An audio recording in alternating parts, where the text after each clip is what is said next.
Welcome. In this video we're going to take a look at the code editor MonoDevelop, which you use alongside the Unity IDE during development.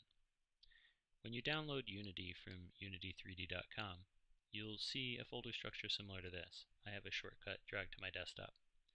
In it we see the Unity application. We see Unity has a code editor called Unitron, which we will not use. It's optional. We will use the default code editor called MonoDevelop. It's very capable and can take you through all of your development with Unity. So, for a quick example, let's create a new project by running Unity itself. I'm going to create a project on the desktop.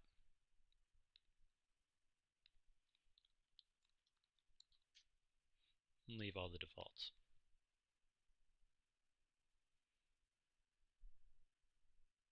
Unity opens up an empty project. When we hit play to play the application, we see nothing significant happen because we've got nothing going on in the scene so far. So let's add a little bit. Let's just add a cube, and with that cube selected in the hierarchy, let's add a component called test component. This is a component that doesn't yet exist, and the Unity editor knows that, so it offers me a new script option. So I hit enter, and then it tells the name test component, and I can choose a language, JavaScript, Boo, or C#. For all of this series we're going to use C#. It's a very capable language for using for Unity development. So we're going to create an add, and down in the project window we see we have one file. We have one asset, which is the test component script itself. You can use an icon view, or you can use a list view. Now when we select that test component, we have in the inspector on the right, we can see the source of that. It extends a class called MonoBehavior, and we're given two methods by default. Start, which runs exactly once when the application runs, and update, which runs every frame continually during the application. So we're only going to take a look at start. We can either click open to open this code editor, or we can hit test component down in the project window with a double click and load it. It's important to know you can't do any code editing within Unity itself. We can just create the class, and then we need to jump into MonoDevelop to do the editing. So I just double click test component in our project window, and MonoDevelop loads up. Okay, first thing we want to take a look at is in the preferences under fonts and text editor. We're able to set the font face and font size we want. I'm using 18 here instead of the default 12, just so we have a larger font for easier viewing on the video. I'm going to get rid of the update, and we're going to concentrate just on the start. So I'm going to give a little bit of sample here. Put a sample string, a sample int value, which is a number, and then I'm going to use one of our most popular debugging tools, the Debug.Log,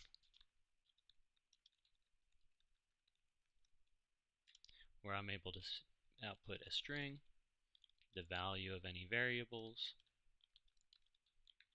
So I'm going to do that. It's going to say hello world s sample string, comma I 10.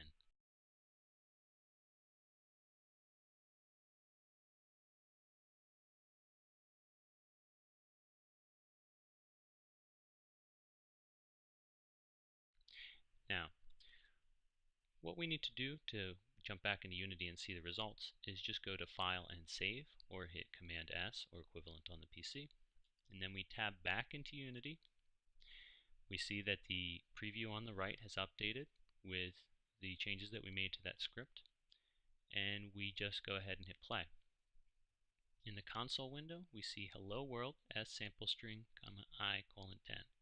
The console window is our view into the code, and it's our deepest way to debug from Unity itself. But sometimes just simply tracing out the text string or the values is not enough. We're able to do advanced debugging within the MonoDevelop tool itself. So let's see how to do that. So each time I will unplay. I'm going to tab over into MonoDevelop, and I'm going to set what's called a breakpoint. So I'll right click anywhere next to the numbers inside MonoDevelop, and I will toggle a breakpoint. Now what breakpoint means is that from within MonoDevelop, when the code is executing, when we reach line number 13, Unity will pause, it will open up MonoDevelop to this exact line, and it will allow us to look at the coding environment more deeply there. So, first I want to show you a common mistake. We set a breakpoint, we come over to Unity and we play. Same thing happens as when we first ran it, we're able to see that console message there. But we don't actually see take advantage of the breakpoint.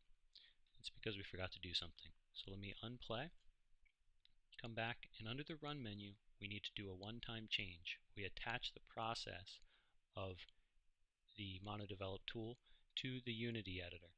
So we're binding them together. Now instead of being two separate applications using the same files, we're now coupling them together, and MonoDevelop is able to tie in with Unity as it's running. So we simply choose Unity editor there, and you keep the defaults, go to attach. Now we tab back and we do one more run. Now that setup is one time only. Once you have that done, we're able to just test. Now, as soon as I hit play, I did not tab back over to MonoDevelop. That was automatic. And that's because the code executing reached line number 13. And when it reached line number 13, the breakpoint is trapped, and we're able to take advantage of three key things. So let's look in the lower left by clicking on locals. It's going to show us a list of all local variables declared. We see our S variable, we see our I variable, and we see the values of those. In a simple application like this, the values of those properties are pretty obvious, but in a larger application you may not know the values, so using this locals view is very helpful. If there's one of those that we want to take a look at throughout the entire application, we can type the name in here, and in the watch view we're able to always keep an eye on the value there. We don't have to set this breakpoint here and come back. We're able to just more universally take a look at that value, be it local or something of a larger scope. Now the same values that we see inside locals, we can see those in the view of the editor itself, which is very nice. If we just highlight over the S for the sample string, we're able to see its value right there. We can even pin it and drag it to the side. Same thing with the I value or anything else. We can pin it and drag it to the side. Now anytime we're running this code, we're able to see that easily those values. So this is kind of like watching, but watching within the editor itself, so we don't even have to move our eyes down. Very, very useful. Now, one last thing is in the lower right, we see the call stack.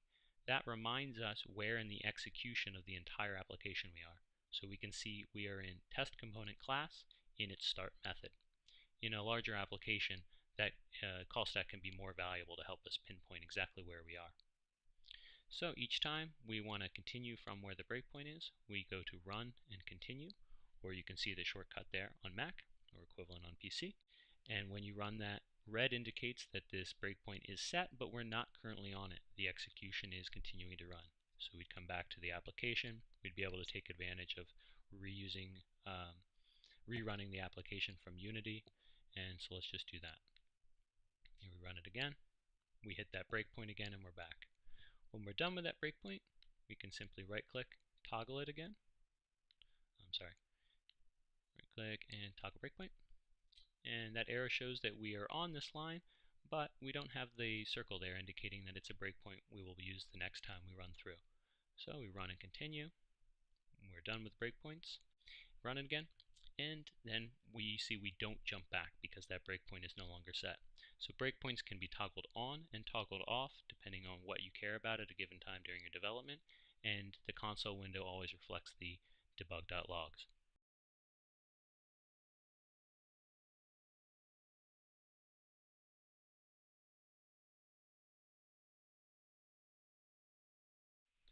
So we see that MonoDevelop is the code editor of choice for our tutorial series. It's recommended for all of your development. We saw how we're able to set breakpoints with the code editor, introspect the values of local variables, watch values, look at the call stack, and be able to attach process to make all of that come together. That's it.